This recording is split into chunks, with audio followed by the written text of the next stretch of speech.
Welcome back for today, for this second session of DNS-OARC. This session will be, again, a panel like yesterday. So we will first have three speakers that will present. Ramin from University of Twente, that will talk us about characterizing DDoS amplification power of OpenDNS resolver to facilitate prioritized mitigation.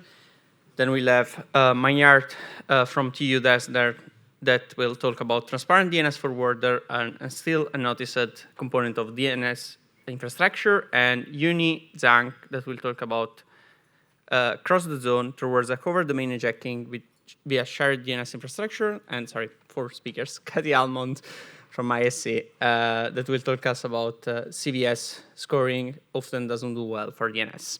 And I mean, the topic of this panel will be, again, all around denial of service attacks that we heard already something about before in the previous sessions, and hijacking's event, and how to prevent and how to defend against these events. Before starting with the session, let me thank again the sponsor of the this year, VeriSign, as a 2024 workshop patron, and ISC, Berkara, and as the OARC 43 workshop sponsor. And with this, I call Ramin as first speaker of this session. Good morning, everyone. I'm Ramin, as Raffaele already introduced. I'm a PhD student at the University of Twente. And today I'm going to talk a bit briefly about how can we quantify the amplification power of open resolvers, and why do we need this at all. So I don't need to explain the ecosystem of DNS amplification. And Richard already yesterday mentioned that DNS amplification is still a thing, and it's even on the rise. But if we take a closer look at the ecosystem of DNS amplification, we see two main building blocks there. One is the botnets involved, and the other is reflectors, in this case, OpenDNS resolvers. So while my talk is going to be mostly about OpenDNS resolvers, reflectors there, let's for a second look at botnets and their evolution over time. Well, before that, our measurements show that open resolvers numbers are quite stable over past couple of years, and the numbers are in millions, and that's way more than what attackers typically misuse in attacks, which is just a couple of hundreds of reflectors per attack. So going back to the botnet evolution, we see that botnets that attackers typically misuse have evolved from large size but weak botnets, giving an example of Mirai in 2016, which was comprised hundreds of thousands of IoT devices, to a bit more powerful ones in 2021, Meris, which comprised tens of thousands of MikroTik routers. And then in 2022, it went to Mantis, which had only around 5K of dedicated servers and VMs, which were more powerful to deliver the attack. So we argue that similar to botnets, open resolvers as reflectors are also different in their power. And while attackers have misused this difference between bots and gone for more powerful botnets, nothing would stop them from doing the same for open resolvers. And if we do leverage this difference before attackers, we can prioritize our takedowns of open resolvers based on their amplification power. So how can we quantify the amplification power of open resolvers? We look at three different aspects. One is the network connectivity. So let's say an IoT device which has a barely some packets per second connection is different than a dedicated server which is running an open resolver. The other one is bandwidth amplification. I will go over more details of these, but let's say one open resolver might be able to send only back some bytes, and the other can go way more and send hundreds of bytes. And the other one is packet amplification. While we expect for one DNS query to only get one DNS response back, this is not in practice the case, as we will show later.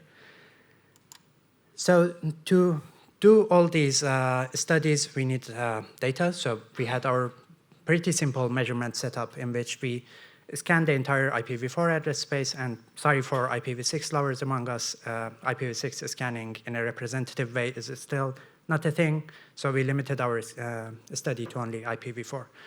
And we scanned the entire IPv4 and captured the traffic at our authoritative server as well as the scanner. So looking at the first aspect that we studied, network connectivity, we show that roughly 12% of open resolvers are in cloud networks. So they have a better connectivity to be misused than others, and we should prioritize targeting them. We also show that the closed recursive resolvers of cloud networks, which are not properly shielded, are also open to reflection because they don't properly deploy destination-side source address validation. So the problem of DNS reflection is not limited to open resolvers only. Closed resolvers could also be misused. And we did some vulnerability disclosures to some cloud providers, and they fixed issues, or they were eager to fix the issues. The second aspect was bandwidth amplification. We sent different types of queries to all open resolvers that we find, and some of them, for example, have already phased out answering to any queries. Some of them don't support DNSSEC, and this way we show that they are not equal in delivering responses to queries that trigger large responses. And by assigning these highest bandwidth amplification to each open resolver, we came up with a IPv4-wide DNS amplification power. And we show that if we roughly remove 20% of most potent open resolvers, we can end up with reducing the amplification power by 80%.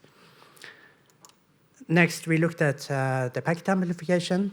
And we show that packet amplification doesn't only occur on the client side, or in case of DDoS attacks on the victim side, but also on the authoritative side. So for a single DNS query, we might end up with receiving hundreds of queries at the authoritative side, but also hundreds of responses at the client or victim side. And depending on who the attacker wants to target, they might use one or the other to further improve their attack power.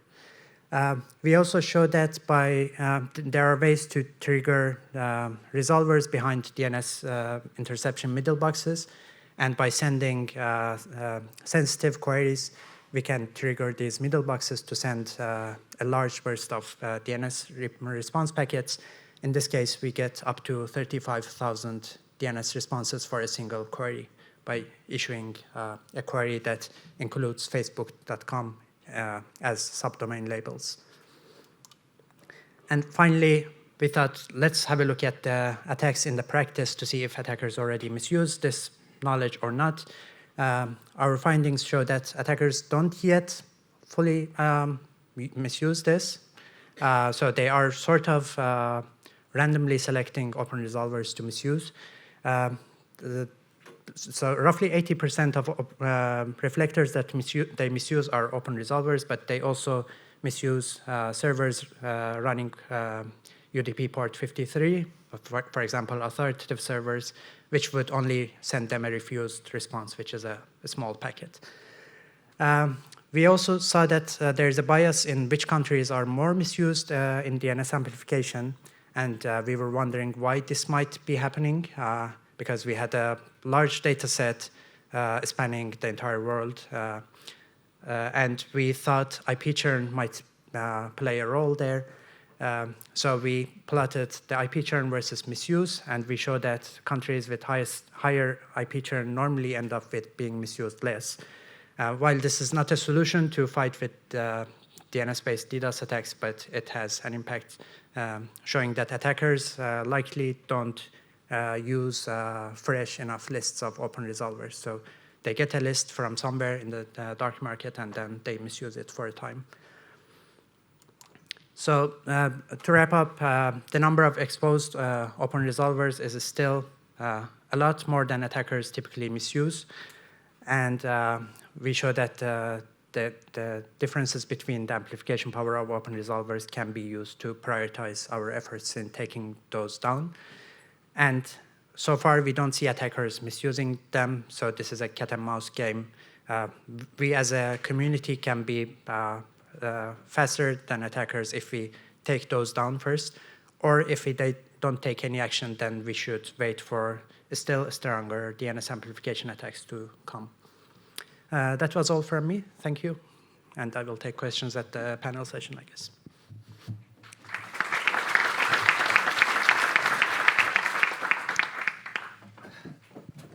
Thanks a lot, Ramin. I will get Maynard now for the second talk. Okay. Yeah, hi everyone. My name is Maynard. I'm a PhD student at TU-Dresden.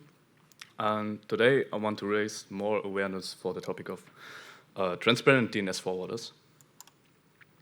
So why should we care? Of course, this is well known. OpenDNS enabled amplification attacks. And there are a lot of companies who monitor the OpenDNS infrastructure to get an overview of the potential, of the threat potential. We also have a scanning campaign. Why?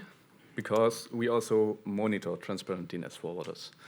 And this type of OpenDNS component accounts for roughly about 30% of the OpenDNS infrastructure. And these devices are missed completely by other campaigns. And we confirmed that with our controlled experiments that they fell off their radar. So how do transparent forwarders work? When I send a DNS query to a transparent forwarder, it will get forwarded, but however, the transparent forwarder won't rewrite the source IP address. This is just one deployment scenario of transparent forwarders, but for simplicity and time constraints, I'm only using this one. So what happens is that the recursive resolver does not know of the existence of the transparent forwarder. So it just sends back the response to the DNS query directly to the client. And the client then, he sees this response, but it's from an unexpected source, because it would have expected that the transparent forwarder would answer his request. So a quick look at the current results is we roughly found about 550-ish thousand transparent forwarders in the wild.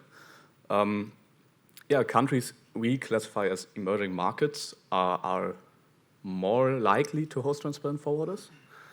And in each country, especially in the top one example for Brazil, multiple ASs host these transparent forwarders. So this is not a regional or local phenomenon, they are distributed globally.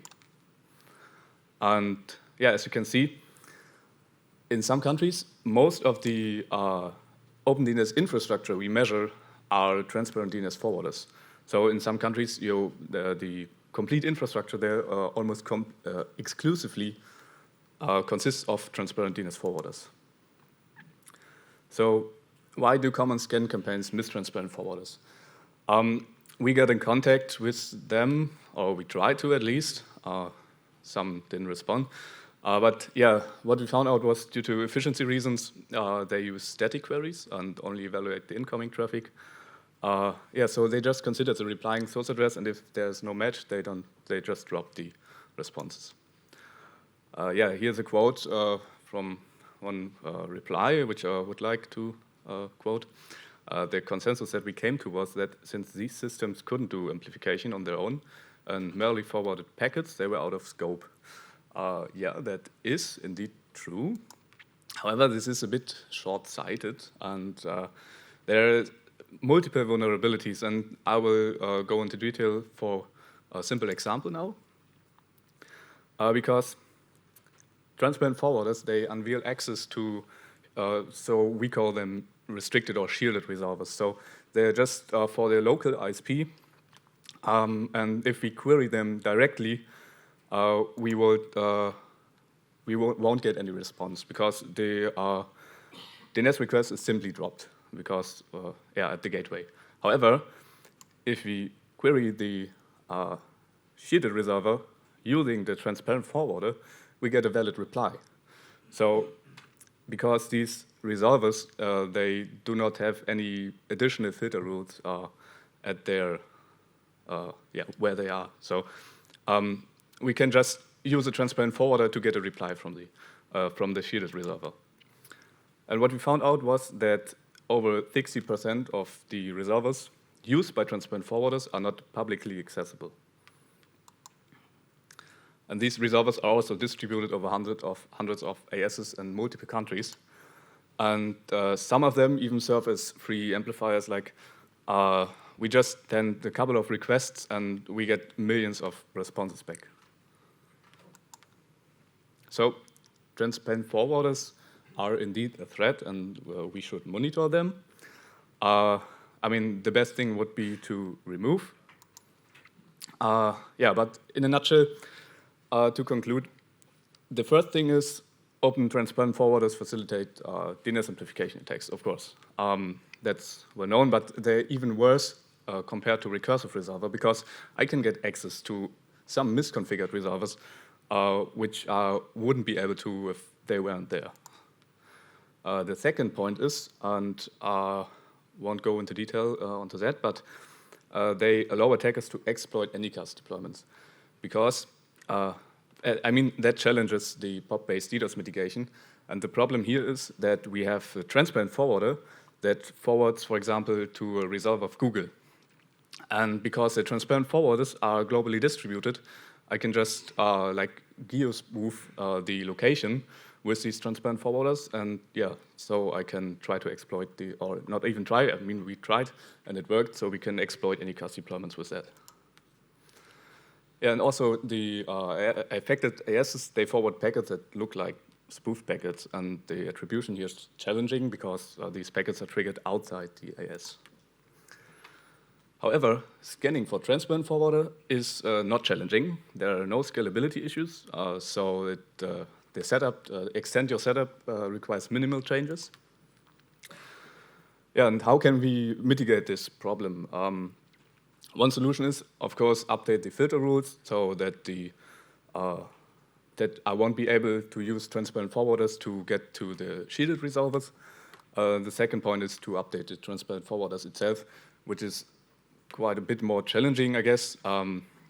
We tracked the problem down to some MikroTik and Cisco routers, which have some default configurations that are, allow remote requests and allow this behavior of transparent forwarding.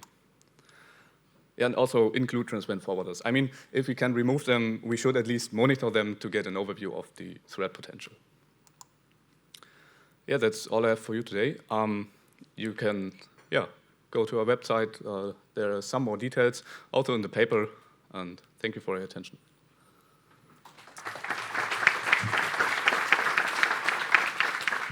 Thanks a lot. Our next speaker will be Yunyi and will be remote. Okay. Hello, everyone. I'm Zhang, a PhD student from Tsinghua University. The title of my talk is Close the Loop about a converted domain hijacking for shadow DNS infrastructure. First, I give a brief summary of our work. We uncover a prevented converted DNS infrastructure deployment practice, shadow name server. Moreover, we propose a new access attacker. It can exploit one of the important platforms to take over the domain name of the companies. Next, I will skip the background and directly introduce our work. What is access attacker? It's a powerful domain hijacking attacker, breaking the authoritative boundaries of the domain zone. It exploits the name server infrastructure flaws. Below are two figures that illustrate traditional domain hijacking and access attackers. In traditional domain hijacking, attacks directly target the vulnerable name server of the attacked domain. However, in access, we assume that the name server of the target domain is secure and cannot be directly controlled by attacker. At this point, attackers exploit the shell nature of the name server to bypass the security measures and indirectly manipulate the resource record of the target domain. Let's first understand what is the shell name servers. That is different DNS domain names right on the same underlying infrastructure as shown in the figure right. But the underlying infrastructure lacks operational isolation as depicted by the dashed line in the figure. The entity here can be any type of organization, including DNS hosting providers, registrars, as well as well-known companies that has the NEC. Based on the characteristics of the shell name of the shell name server, we categorize them into 4 types. The most significant difference among them is whether they share the same IP addresses. Next, I will introduce our threat model. In our threat model, with the condition of for the victim domain is that its name server are shared and have been controlled. The control DNS domain given them a false sense of the safety. The attackers aim to exploit the shell name server to bypass security defense and take over domains that are hosted on the secure name server, particularly those being to companies. For example, the attacker hosting the target domain on a weak entity whose name server is shared with the secure entity. Finally, when a client accesses the target domain, it gets the fake resource record injected by the attacker.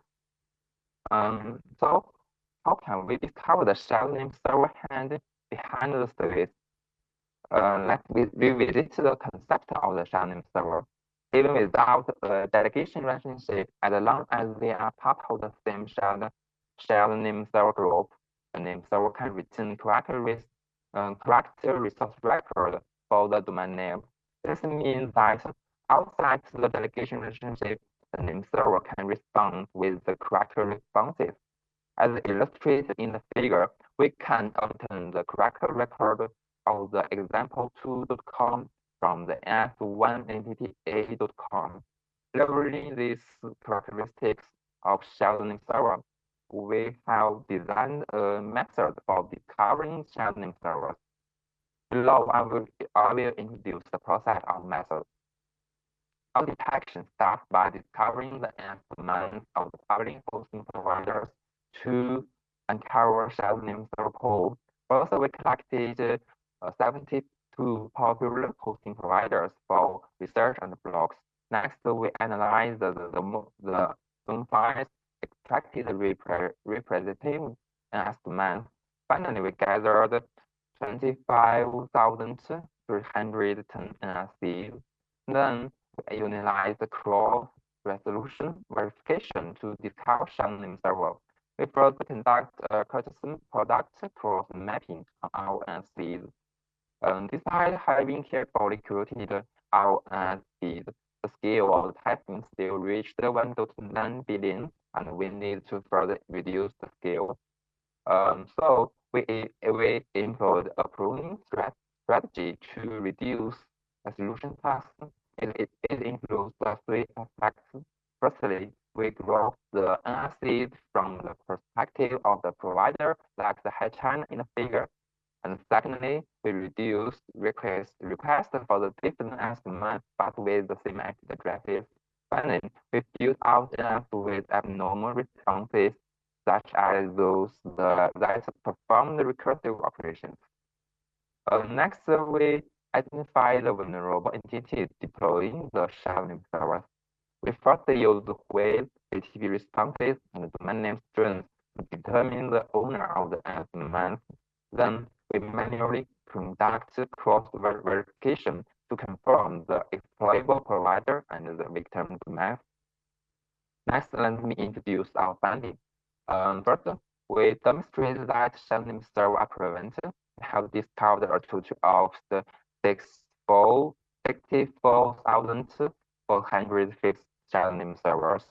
And we also found that the shared group may include many different types of companies.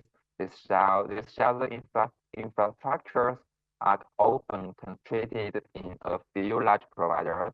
This figure shows the relationship between name servers within different shared groups, and it is evident that the central nodes are few large providers. Note that if any name server in the shared group is vulnerable, it will affect all other entities in the group. And then we have identified 4 scenarios of shared name server, taking corporate mergers and acquisitions as an example. When a DNS hosting provider is acquired, a large business that can be quickly switched. The historic name server must remain online, leading to the coexistence of the new and old service. For instance, the example illustrates the situation with the digital DNS and the DNS Mitigation. Finally, we have confirmed that 12 major DNS hosting providers have affected by access, including Amazon, S1, and digital DNS, and we identified 125,124 affected members of the well-known companies like the Nike company, Porsche, and then finally we have disclosed the issue, and as of now, the hosting provider have acknowledged and fixed the issue, and we also provide a series of effective mitigation suggestions for the hosting providers. Finally, I summarize my work. We disclose a new attack surface in the DNS infrastructure, and we design a method to discover shared name server. Our experimental results have shown that shared name servers are very prevalent, but their security strategy have not been disclosed before. Finally, we demonstrated that the impact of XDoS attack in real-world scenarios, identifying a large number of the effects hosting providers and the well-known companies. That's all my talk. Thank you for listening. Last speaker is Cathy Almond from ISC that will talk us about CVS scoring. Hi, I'm Cathy Almond from ISC. I'm a support engineer at ISC, and my role is being a nuisance to engineering, I think. So I'm going to talk to you not about any specific vulnerability, but more about what we do when we're handling them. So this topic emerged from quite a few discussions when we have been scoring or dealing with recent security vulnerabilities. And we were wondering whether we're actually handling them, at least the reporting of them, the information that we provide, the best way that we can.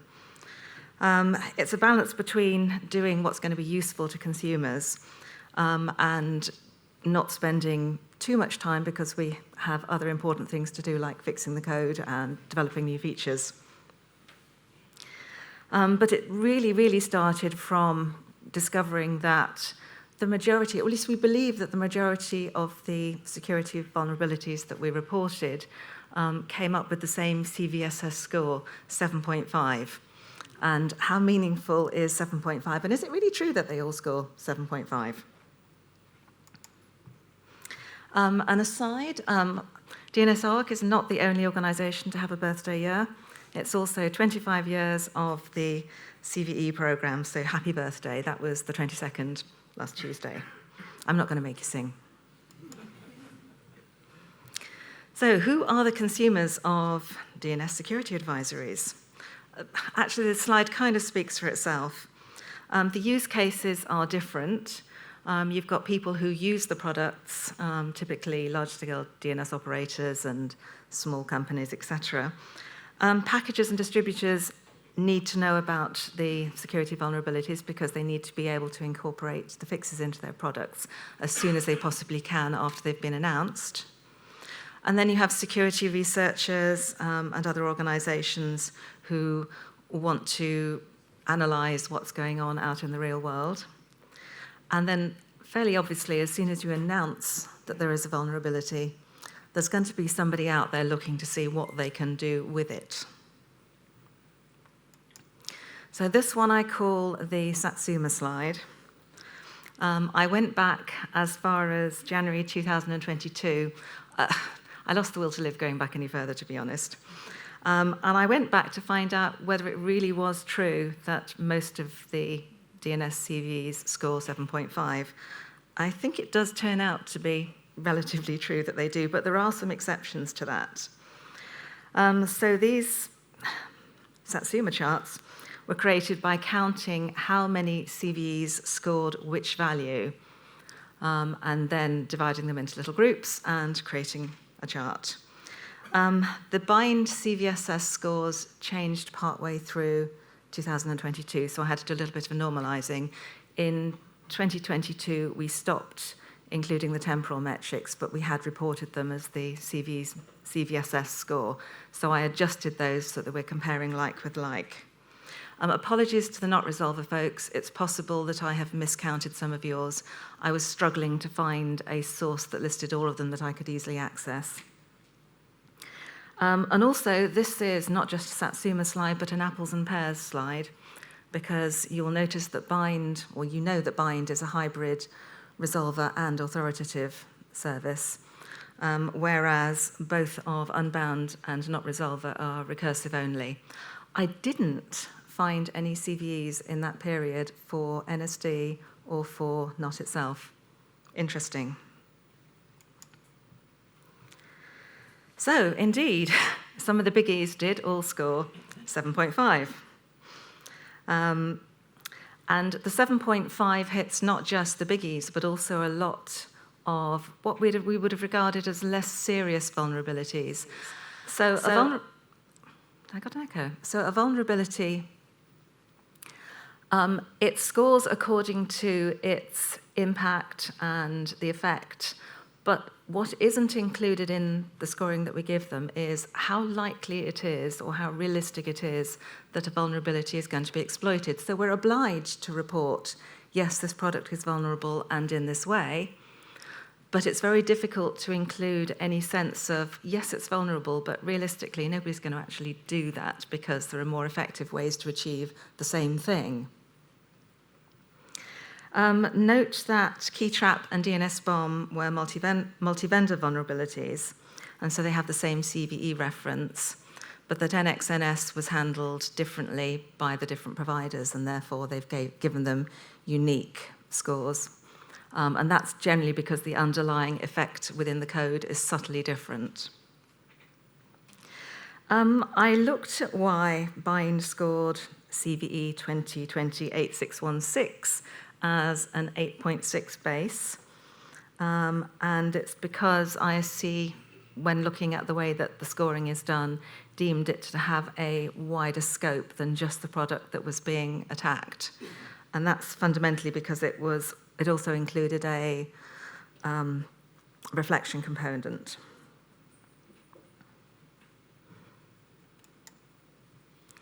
So how does the 7.5 arise so commonly? This is a typical DNS CVSS score.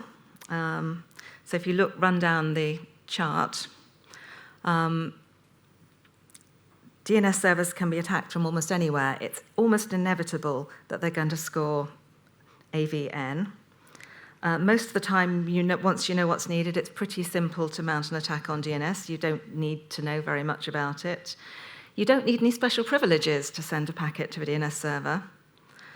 You don't need any user involvement to do the bad thing with a DNS server. The way DNS servers are written and operate, an attack is usually, not always, but usually about the effect on the DNS service alone, and it doesn't usually go beyond that, other than maybe a reflection attack. DNS is an address book system. There's nothing confidential to be exposed, and it's unlikely that a vulnerability would expose something that it shouldn't. It does sometimes, but not often. Integrity can be compromised, and for example, you can have cache poisoning. So this is one score that does change occasionally. But most of all, the recent vulnerabilities have been about making the DNS service degraded or unavailable, so the server crashes. So this slide just highlights which metrics do sometimes change. And it kind of speaks for itself. Sometimes the privileges are different. You might need authentication, say TSIG, to access a server. There was one bind CVE that had a buffer overrun in the stats channel, and so that hit the confidentiality impact. And I think I covered the other two before.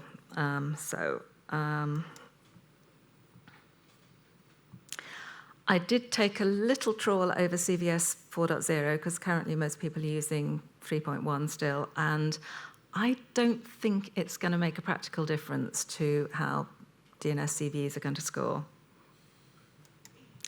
So then I looked about, so what is it that people really, really need to know? And really, it's about how do I make my services and servers safe? And do I need to initiate an emergency change process? And that seems to be amongst most of the product users and the questions that we get asked. Nobody actually asks us, why did you score it 7.5? Nobody seems to ask us, is it wrong or right? And nobody seems to pay any attention to it, in fairness. We have a new thing that we're supposed to tag our CVEs with, which is called the Common Weakness Enumeration, or OOPSI, as I like to call it. And yes, we have been adding that, and most recent CVEs do have it. I'm not sure how useful it actually is. And also, if you look at these most recent ones, I have absolutely no idea why DNS bomb is 400 and key trap is 770, because to my mind, it's the same sort of vulnerability. But I'm not sure that it's actually useful, at least not to consumers, not to operators, and not to system administrators, probably useful to researchers and analysts. There's another lovely thing that's come down the line, and this sounds brilliant. Yes, exploit prediction scoring system. If we tag the vulnerability with that, how likely is it that I'm going to get hurt by this? But the but is that this is automatically generated using a statistical system, and it's based on the information that we put out on the CVEs. In theory, it should change. It could be dynamic. I didn't find any that were dynamic, and I think the reason that they're not dynamic is once we issue a vulnerability, we never change it. So I don't think they're actually going to be useful, sadly, although it's an interesting endeavor and maybe it will change over time. The details are on the report there. The last thing to suggest is the stance that's been taken by the Linux kernel team, which is if it's a vulnerability, or it might be a vulnerability, or it could possibly be exploited, we're going to give it a CVE reference and we're going to tell you upgrade anyway. There's a lovely YouTube video you can watch there. I think the just upgrade stance is great but impractical, because the reality is that just upgrade because we've told you you've got to is not going to work for a lot of people. So, and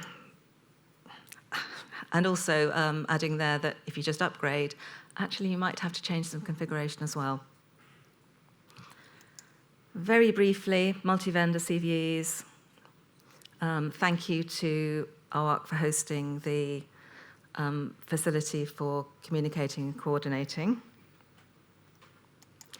And I am supposed to finish here with, should we continue using CVSS scoring? The answer is, I think, yes, we have to, because it's helpful, and because we have to because we're CNAs.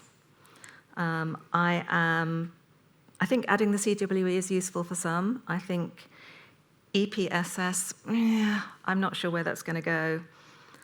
But I think most important is that we continue to provide as much information as we can about vulnerabilities when we deliver the advisories, doing what we're doing now, and taking great care not to at the same time provide a recipe for the bad guys.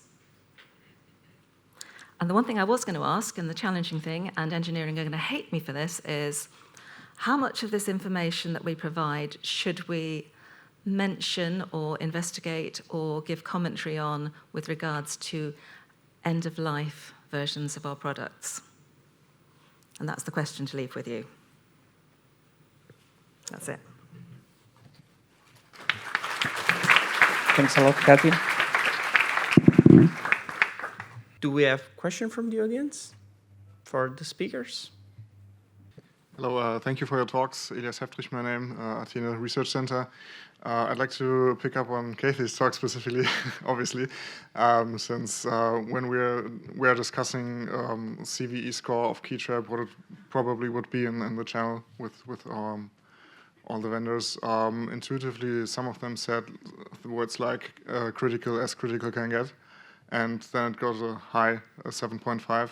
And I suppose there's a mismatch between this intuitive assessment and the factual assessment by the scoring system, because of that the scoring system doesn't really account for how the DNS is used, how mission critical DNS is in the first place. Because if you had such vulnerability in some archiving server randomly, it would essentially get scored the same as DNS, which is necessary for connections to the internet. Yeah. So the CVSS scoring system has very, very specific and precise rules on how you evaluate each vulnerability. And when you're rating them, you are obliged to comply with those because you will get evaluated on how well you have been rating them per the rules. So it's inevitable that with the current scoring system, which I'm not trying to put down, that we will end up with some very similar scores. But the other challenge that we have is we're obliged to score them a specific way because this is the way it works. What we're not able to take into account is, for example, this is a very severe vulnerability for this really obscure niche feature that maybe only 1% of the users are actually using. So it might be a big deal for them, but it's a non-existent deal for the majority of people. That's the kind of challenge that we have. Does that answer your question, or is it? Yeah, it was more like a contribution of mine to this. It's not really a question. So yeah, I'm totally with you. It's just a matter of the scoring system in the first place, and maybe it's just not capable of capturing everything. The scoring system has to work for all products, software, hardware, everything. So it's kind of difficult to design a scoring system that is specific enough but generic enough. So I think it's just the way it is. The other thing that I think, and I didn't say at the time, was the act of going through the evaluation for scoring is very useful to inform the creation of the advisory, because you have to think about why you are scoring it a specific way, and that gives you the information to provide as the additional data on the advisory itself, which would then inform the consumer of the advisory and the software update to tell them whether it's important, how important it is to apply it now, or, you know, I can leave it a couple of weeks and I can go through my whole change procedures and all the rest of it. So it's practicalities. Yeah. Thank you. Thanks a lot. So, hi, Benno Overeiner, Nelder Labs. A question to Cathy. So, I'd like you comments or insights into this. So, as a software producer, developer, we sometimes are in a situation that we have, well, don't score a vulnerability as an external, well, a remote exploitable incident. So, so we give out a new release with some security notice, but not a CVE number, for example. But then it will get stuck in the, well, with packages, for example, because in some processes, they need a CVE to include a patch in a stable distribution like Debian, for example. And also some organizations, they do need a CVE for updates, otherwise they wait for another update cycle. So this is sometimes, well, a dilemma between, is this really a CVE? We think not. I'm not an expert at NL Labs, as my colleague Yorgos, so he does the scoring. But what's your insight? Do you see the similar thing? So maybe it's not really a vulnerability, but we do want to push a new release to the processes at companies or packagers. And what's your take on that? That's a very interesting point, actually, and it's causing me pause for thought now, because I know that when we are evaluating a security vulnerability, if it's not a very high-scoring one, we won't necessarily assign it a CV reference, but we will typically tag it as security in our release process. But the issue that then, should the packagers actually be including it, that has to be a question for them, I think. What is it that is most useful for us to do? If we were being Linux, for example, if it's remotely exploitable, we'll give it a CV number, end of story. But should we be doing the same? I don't know. I think Linux doesn't always assign a CVSS score. I think they just issue the CV reference. I don't know. This is something to discuss with engineering and possibly amongst ourselves as well. Hi, Andrew Capling, 419 Consulting. Thank you all for your presentations. I've also got a question for Cathy. Apologies. EPSS, I think you called it, not my field, but surely if you tell me as a bad guy which is going to get attention last, that'd be quite useful to know which exploit I should focus on because it will have the longest life. Isn't that a bad idea, or am I missing something? Yes. I'm not sure how mature the process is yet in this scoring. It's a newish thing. So yes, I mean, if you tell me nobody's going to look at this because it's so unlikely to be exploited, yeah, go for it. Yes, for sure. Theoretically, if something is being exploited, then the EPSSS score should then change dynamically. But I have no idea who is going to feed into that because it's not us. We don't have that kind of data. We're not monitoring what's out there in the real world. So as a process, yeah, it's a fine idea, but I'm not sure practically how to make it useful. I don't think that answers your question. It's fine. Yeah. Thank you. Hi, Paweł Pawliński, NASK CertPL. So you said that EPSS is as good as CVE, and it was kind of not obvious for me because in theory it should be as good as the exploitation data, that observations on exploitations in real life. That would be lovely. And that's kind of what you want it to be. I haven't looked into sufficient depth, apologies. There is a long paper that's referenced on the slides that I'd encourage you to read that explains how the statistical model operates and what the input is into that model that then provides the score. In theory, it is dynamic, but there has to be dynamic input from the producer of the vulnerability, I think. Yeah, so that's the idea. So I think that for EPSS, my understanding of EPSS was that the exploitation data sets are critical, and the CVE is kind of not the challenge here. Yes, it is, and it would be. The thing that people need to know is, am I going to get hurt by this?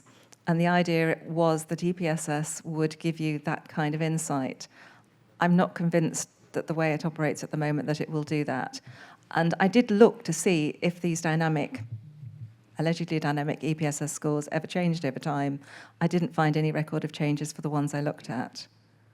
So is it doing what it's supposed to do? I don't know. I suspect not. And I think it's not pulling in data from where it needs to in order to be dynamic. Yeah, so I'm not an expert on EPSS, but as far as I know, they even display what changes, but that depends on the data sets that they have, and I'm aware of a couple. But I also have a question and comment on the open the forwarders. Have you tried to share that data? Because you mentioned that the other entities that do the scanning are missing them. So have you tried sharing that with anyone? Because speaking from the, let's say, the entity that tries to coordinate this, I just checked, so we got about, on a country level in Poland, like over 20,000 IPs per day with open DNS resolvers. That, my understanding, based on your presentation, does not include those forwarders. It would be very nice to get this information so we can try to do the notification. And is it possible? Yeah, of course. The dataset, there is an old dataset that's publicly available, but if you just reach out to me, I mean, there's this website, and you can just send a request to us, and we can share the data, of course. It's a feed? Sorry? It's a live feed, or like one? We scan once per week, and there's no live feed, but I can just send you the dataset for your AS or country, and you can have a look at it. Or I can just tell you how many. Thank you very much. Thank you for the great presentations. I'm David Redekop with Atom Networks. I have a question for you as well, Maynard. Speaking of the transparent resolvers, I'm not sure how you enumerate them, since they are, by definition, transparent, but that's okay. I'm wondering if you could correlate the data as we expect that the use of transparent queries should be reducing as DNS encryption is taken up. So as maybe you can correlate that with what John has from Quad 9, because obviously the transparency feature is no longer compatible once everyone goes DoS. Yeah, that's true. I mean, we only measure on UDP port 53 and also TCP, but that's another topic. And we do see a slightly decreasing trend. Yeah, but it's, I mean, there's still a lot of devices, but we would like to see them vanish. Yeah, definitely. From personal experience, it seems like countries that have an interest in a higher level of surveillance are the ones that apply these at internet service providers' cores. And so this is just one big advantage in encrypting DNS, is that ability becomes a lot harder. Yeah, I agree, totally. Hi, Petr Menšík, Red Hat. Just a comment for CVS scoring, because for us it's not kind of important what exact score it received. We just for me as a software engineer, it's important what severity it has assigned, whether it's important, whether it's medium, whether it's low, and that's quite a lot of difference. How we handle it, how important, how old versions this fix needs to be backported. For example, we did backport keytrap fix even into bind 9.8.2 in Enterprise Linux 6, released in 2012, I think. So it just, for us, CVS scores, in RL, we have wide range of scores because there are program crashes. So for me, working on DNS, it's, as you said, mostly high important 7.5. So the important critical, that is derived from the CVSS score? Yes. There is a standard for it, slightly moving standard, but there's a standard for it. So you're actually looking at that rather than the score itself. Do you look at the details of the CVE to find out if it's something that... Yes, we have a different team. It's not me who analyzes it. We have security response team, and they can assign a bit different score than upstream, like you have assigned to it. Yeah. And they, from time to time, it differs, but mostly not. And the other question, because that was raised earlier, if we don't give something a CVE reference but just tag it as security, do you pay any attention? Yes, we actually it depends on our customers, because if our customers request some bug, it doesn't need to have assigned CVE. But if it has a CVE, and of course if it has important CVEs, there are no questions about whether we will fix it or not. We will. Because it's easier to persuade the management that they have to put this patch in. Yeah. Yes, it depends on our customers, but when there is vulnerability with assigned CVEs, it gets more attention from our customers. Therefore, it's much more likely to be fixed. It doesn't need to be CVE, but it needs attention from customers who will request needs to be worked on, and then it is. Do you have a lowest score that you would assign a CVE for? No, I can't remember. But we, if we get a CVE with a severity low, we are allowed to close it and don't fix it at all. In interest of time, I ask to keep next question a bit shorter, both for the panelists and from the audience. Sure. Petr Špaček, ISC. I want to say that maybe we are over-focusing on the CVE and the scoring, because open forwarders or reflection attacks, I mean, how do you assign a score to that? It's not like, it's not a bug in the software, but it's a real issue. I mean, if we, rewind to the very first presentation of the panel on yesterday, we have seen the numbers going up and up and up. So something should be done about it, but it's absolutely not reflected by the CVE system. So I think it's just like focusing energy on the wrong spot, because it's like there is no return on that investment. Anyway, I came here originally to relay a question from Ben Schwartz, who is asking specifically Ramin, would it help if registries or registrars started to warn domain owners when their configured name servers started to return refused? So if authoritative server operators do what to refuse? If the registries or registrars detect that the authoritative servers went away, or the zone is not configured anymore on the authoritative server, and then presumably I think Ben Schwartz is proposing that the registry would contact the domain owner and say, look, you have flame delegation, this is dangerous. Right. If I get the question correctly, we are talking about something different, because of course there are co-hosted authoritatives and recursives, but most of the times this is not the case. So it's open recursive resolvers and not authoritatives that are running a domain, whether or not it's still alive or gone. So yeah, that could solve a small part of the problem, but that's not mainly the problem.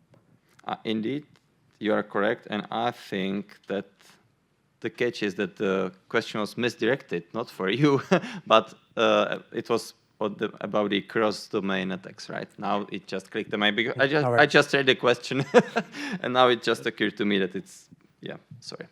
Can we get maybe an answer from Yunyi online? Yeah, maybe it will be easiest if he can reply in the channel, and I will read it out. Hello, Joe Abley. I have a question that's not for Cathy.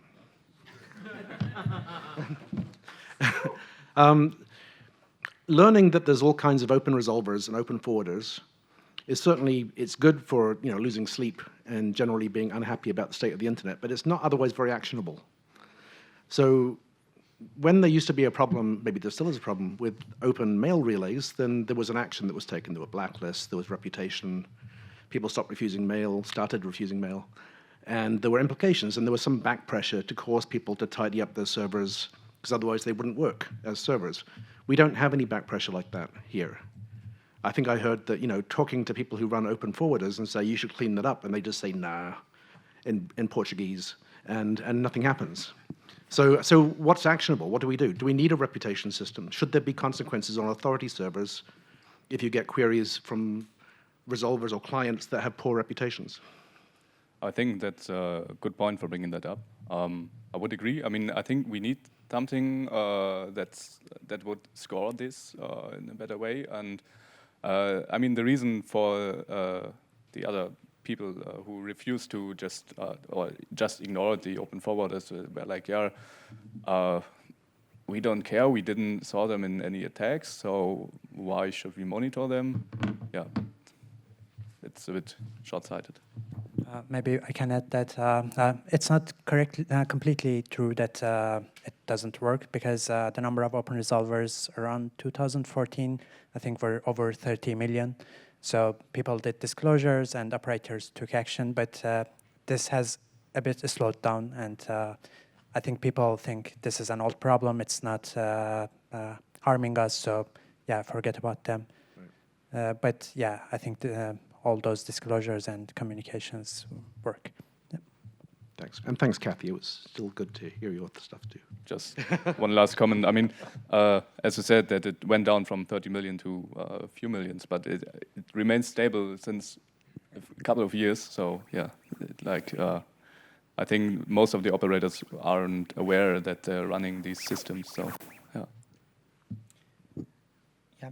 So I think this is like an interesting discussion to continue over lunch, and we can wrap it up. And thank again for the speakers for today. It was an amazing session, and see you when we. What time is the? Sorry. See you after lunch.